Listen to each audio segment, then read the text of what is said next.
Babasi era un talento natural que fue nombrado campeón mundial 1963 del juego de damas. Hablaba pular, un idioma fula, también wolof, el idioma comercial de Senegal, luego árabes y francés. Sin embargo, en 1959 cuando llegó a Francia, no sabía aún leer ni escribir. De Babasi sabemos muchas cosas de su vida en Holanda, pero muy pocas personas de este país me pudieron informar sobre su estancia en Senegal. Según la gente eran dos vidas distintas y Baba no solía hablar mucho de su actividad en este lejano país africano, motivo por lo cual he indagado sobre su permanencia en este país. Babasi decía en Holanda siempre que había nacido en Pal, un pueblo que pertenece al departamento de Dagana en la región de Saint-Louis, al norte de Senegal. Sin embargo, según nos hizo saber su hermana, Monkela Lissi, oficialmente, o mejor dicho realmente, Babasi nació en 1935 en Donaye, un pueblo perteneciente al departamento de Podor. Sin embargo, de este nacimiento no hay certificado alguno. La situación cambió cuando Baba se fue a estudiar francés en el pueblo Mpal, en virtud del cual vino en posesión de un certificado de nacimiento de allí. Donaye era en aquellos años un pueblo pequeño y hace poco tampoco tenía más de 1181.000 habitantes. O sea, en el tiempo del nacimiento de Babasi este pueblo tenía bastantes menos habitantes, probablemente no más de 500. Todos eran de la etnia Tonkouleur, fuertemente jerarquizados por un sistema de clases y castas basándose en la parentela. La parte superior de la jerarquía la conformaban los torobés, los nobles. Estos son los hombres poderosos, con poder político, económico y religioso. Torobés en Fulfude, quiere decir el que reza con nosotros. Descendientes de los antiguos aristócratas y del clan de Ousmane Danfodio, muchos se han mezclado con Hausas y con Tonkouleur. Se han sedentarizado, pero conservan sus tierras y sus numerosos rebaños, sirviéndose de vasallos y siervos para que los cuiden. Poseen muchas riquezas y tienen contacto con el mundo occidental. Las mujeres de estos no venden directamente sus productos lácteos. Se los venden a un intermediario.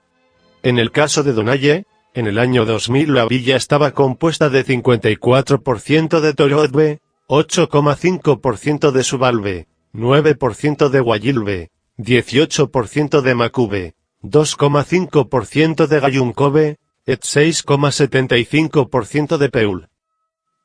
Donaye, nombre original del pueblo, está situado en el margen izquierdo del río Senegal, en la isla Morphil, 9 kilómetros río arriba de la ciudad de Podor.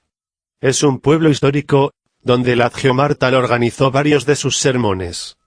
Donaye tiene una famosa mezquita omariense, construida hacia 1870, que hoy en día es un monumento histórico nacional.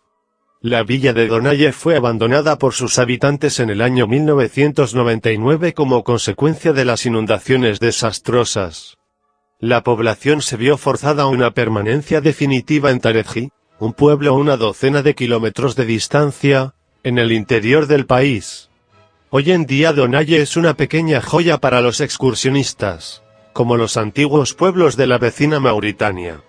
Donaye se caracteriza por su pequeña mezquita, el cementerio, cientos de casas de adobe, parcialmente en ruinas, sus estrechos callejones entre las casas, altos árboles y la orilla del río. Los árabes tuvieron un puerto comercial en Donaye, lugar que era un centro comercial antiguamente para las gomas y el trato de esclavos. Viendo su cercanía a Mauritania no es de extrañar que sus vecinos hablaran árabe. Hasta en el cementerio abandonado de Donaye se sigue observando lápidas con textos árabes. En Holanda más de uno me había dicho que Baba no hablaba el árabe, pero su hermana, Monkela Lissi, me informó que efectivamente Baba sabía hablar árabe y conocía perfectamente el Corán. Las casas de adobe en Donaye, parcialmente destruidas por la lluvia en 1999, ofrecen un paisaje impresionante y digno de los pueblos de Mauritania. Las calles en Donaye son estrechas, tal como es el caso de los pueblos árabes. Donaye tenía mucho de las famosas aldeas de Mauritania, conocido por su arquitectura de tierra o piedras. El visitante al caminar descubre aquí con fascinación partes de las paredes, los elementos de belleza arquitectónica, árboles majestuosos situados en la mitad de los lugares vacíos donde más de uno desea instalarse bajo sus sombras para disfrutar de una buena siesta, y luego es un sitio con una maravillosa vista sobre el río. Hoy en día es una atracción especial para el caminante, un centenar de casas en ruinas, siendo en un lado del río cubierto de hermosos árboles, cerca de un cementerio de la belleza tradicional, y una pequeña mezquita omariense que sobrevivió al tiempo y sigue acogiendo a los creyentes. La mezquita de Donaye resistió a la inundación y sigue siendo hoy en día un lugar de culto que puede ser visitada. Las pocas familias que quedan atrás son muy acogedoras y los viejos están siempre dispuestos a visitar su pequeña mezquita. Esta última, aunque en malas condiciones y necesitada de trabajos de restauración para evitar que sea poco a poco arruinada por la lluvia, es una joya de la arquitectura omariense. Como indicado anteriormente, fue construida en 1870.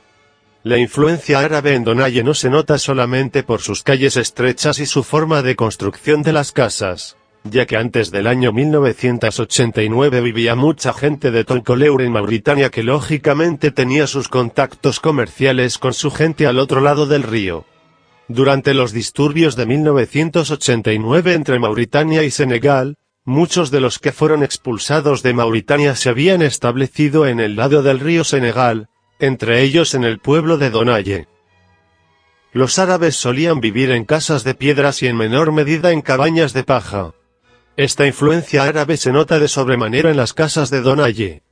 El adobe es la composición en húmedo de arcilla, arena y paja, materiales que abundan y de bajo costo en cualquier lugar. El adobe tiene como ventaja que admite realizar formas manejables y redondeadas de encantador aspecto, así como el gran confort que ofrece, pues las casas de adobe son mucho más frías en verano y cálidas en invierno que las de piedras. Hemos observado que Amasal era otro nombre para los mauritanos para Donaye, pero hubo otros nombres más, el de Coque, isla de Coque en el siglo XVIII cuando este pueblo estuvo lleno de monos verdes. El interés comercial de los franceses en el siglo XIX consistía en la goma obtenida de la acacia por los esclavos de los árabes. Los árabes tuvieron un puerto comercial en Donaye, que antiguamente fue un centro comercial para las gomas de acacia dansoni, y el trato de esclavos. El padre de Babasi tuvo que salir de Donaye. No sabemos los motivos, pero fijándonos en la situación de los años 80 vemos que al menos un 77% salió de Donaye para dirigirse a otros lugares. Eran los hombres entre 20 y 45 años que aún tenían fuerzas suficientes para comenzar de nuevo en otros lugares y en este aspecto la gran mayoría había buscado una nueva vida en Dakar. Una vez establecidos allí, más de uno mandaba regularmente dinero a Donaye para ayudar a sus familiares. La gente de Toucouleur habla pular, pero su lenguaje no se llama Toucouleur. Pular es un idioma fula, hablado principalmente como primer idioma por la gente Fula y Toucouleur, o Torobe, en la zona del valle del río Senegal, conocida tradicionalmente como Futa Toro. Otro idioma que hablan ellos es el Wolof, el idioma comercial de Senegal. Muchos hombres de Toucouleur tienen un conocimiento básico de árabe debido a las instrucciones coránicas islámicas que reciben en su juventud. El pueblo Toucouleur es musulmán de corazón y ellos son conocidos como los defensores de la fe. Fue por Guerra Santa que los líderes religiosos Toucouleur exportaron el Islam por la mayor parte de África Occidental. Los principios del Islam son un valor cultural integral que impregna en todos los aspectos de la sociedad Toucouleur. También se dice con orgullo que haber nacido Toucouleur es haber nacido musulmán. Sin embargo, las prácticas islámicas están inextricablemente mezcladas con ideas animistas tradicionales y rituales populares ocultos. La adivinación, la brujería y la magia, a menudo practicada por el clérigo islámico, el midibo, están muy extendidas. Amuletos y talismanes son fabricados y vendidos por los líderes religiosos. Una creencia en Baraga, poder sobrenatural, es común y se piensa que sus líderes religiosos lo poseen y por este motivo son buscados por los milagros que pueden lograr. Las creencias tradicionales en la naturaleza del hombre y su destino después de la muerte juegan un papel importante en la perspectiva de la vida Toucouleur. El estrato anímico, en el que han sido incluido, es tenaz. la fuerza vital impersonal, Fitandu, es a la muerte absorbido en deidad, mientras que la sombra del alma, Belu, es el espíritu personal, sujeto a la recompensa en el cielo o al castigo en el infierno. La distinción entre estos dos espíritus, sin embargo, no es tan clara como uno podría esperarse, y muchas veces son confundidos. El Islam no ha traído ningún cambio significativo en las actitudes psicológicas hacia la magia.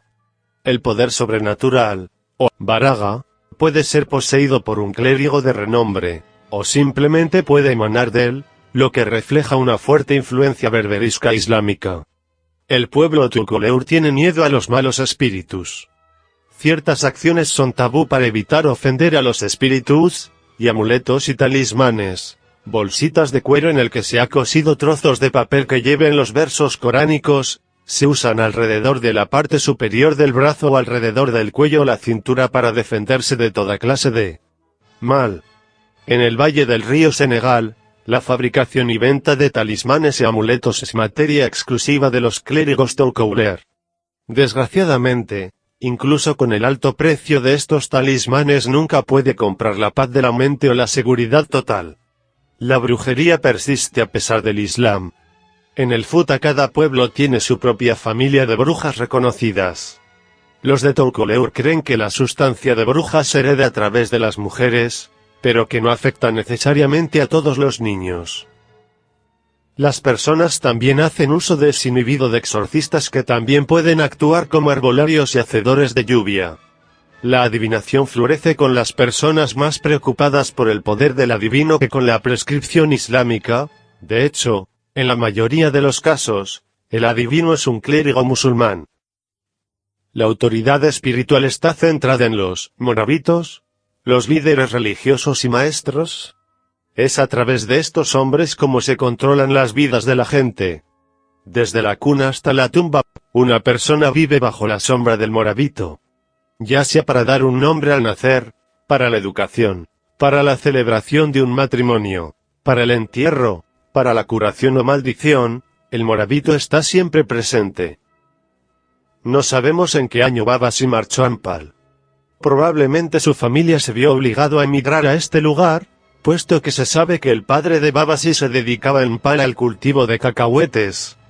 En otro video seguimos hablando de la vida de Babasi.